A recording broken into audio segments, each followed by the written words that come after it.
Welcome to mini Pahalgam.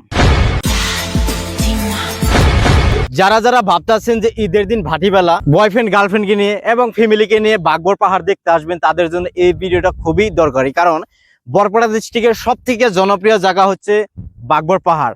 অনেকেই এই জায়গায় ঘুরতে আসে, আবার অনেকেই ঘুরতে এসে আবার ফিরে যায়। কারণ ঈদের দিন ভাটিবেলা কিন্তু এই বাগবর পাহাড়ে আপনারা উঠতে পারবেন না বিভিন্ন কারণে। অনেক মানুষ আছে বাগবর পাহাড়ে উঠে পাহাড়ের সৌন্দর্য নষ্ট করে। কিছু কিছু মানুষ আমরা আছি স্মোক করি, বিড়ি সিগারেট খাই, বিড়ি সিগারেট খাইয়ে আগুনটা আমরা পাহাড়ে ফালিয়ে দিই। পাহাড়ে কিন্তু অনেক শুকনা খুঁড়ি থাকে, ওই জায়গায় আগুন ধরে যায় এবং বিগত দিনে 3-4 বার আগুন ধরছে বাগবর পাহাড়ে। আবার অনেক যুবক বন্ধুরা আছে যারা গার্লফ্রেন্ড এবং বয়ফ্রেন্ড সম্পর্কে তারা আইসা এই বাগবর পাহাড়ে কুকর্ম করেন। এইসব সমস্যার জন্য কিন্তু এই বাগবর পাহাড়ে ঈদের দিন ভাটিবেলা আপনারা উঠতে পারবেন না। যদি আপনারা বাগবর পাহাড়ের সৌন্দর্য উপভোগ করতে চান, তাহলে এই যে 400 বিঘা, যেটাকে আমরা সবাই বলি মিনি পেহেলগাম, এখানে কিন্তু আসতে পারেন। এখান থেকে কিন্তু বাগবর পাহাড়ের যে সৌন্দর্য, একদম যে সুন্দর ভিউ, এটা কিন্তু আপনারা উপভোগ করতে পারবেন। বাগবর পাহাড়ে আপনারা ঈদের দিন কেন উঠতে পারবেন না? কারণ এখানে আমাদের পুলিশ প্রশাসন ডিউটি থাকবে, তারা কিন্তু উঠতে দিবেন না। বিভিন্ন কারণে গাছের ক্ষতি হয় এবং অনেকেই খারাপ কামে লিপ্ত হয় বাগবর পাহাড়ে উঠে। যদি আপনারা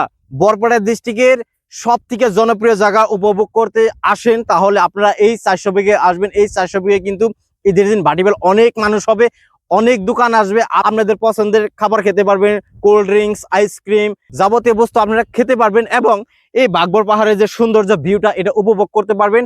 এবং আমি কিছু কিছু ক্লিপস আমার এই ভিডিওতে লাগাই দিতেছি যে বাগবর পাহাড় এই 400 বিঘে থেকে মিনি পেহেলগাম, এইখানে থেকে বাগবর পাহাড়ের ভিউটা কিরকম দেখা যায়, দৃশ্যটা কিরকম দেখা যায়। এই ভিডিওটা আপনারা সবাই শেয়ার করেন, যাতে পুরো বরপেটা ডিস্ট্রিক্টের মানুষ জানতে পারে এই জায়গাটার বিষয় এবং বাগবর পাহাড়ে যে ঈদের দিন ভাটিবেলা উঠান যায় না বা পুলিশ প্রশাসনের লোক উঠতে দেয় না, এই মেসেজটা যেন সবাই জানতে পারে। অনেক ফ্যামিলি আছে যারা পয় পোলাপান নিয়ে তারা আসবে, আইসা যদি এই জায়গা থেকে ঘুরে যা, হয়তো অনেকের খারাপ লাগবে। গতিকে আমরা সবাই টার্গেট নিয়ে আসবেন যে আমরা বাগবরের 400 বিঘা, যেটাকে বলা হয় মিনি পেহেলগাম, ওই জায়গায় যাব। ওই জায়গায় থেকে বাগবর পাহাড়ের যে সৌন্দর্য, সেটা আমরা উপভোগ করবো। তাহলে আপনারা এই 400 বিঘে আসবেন।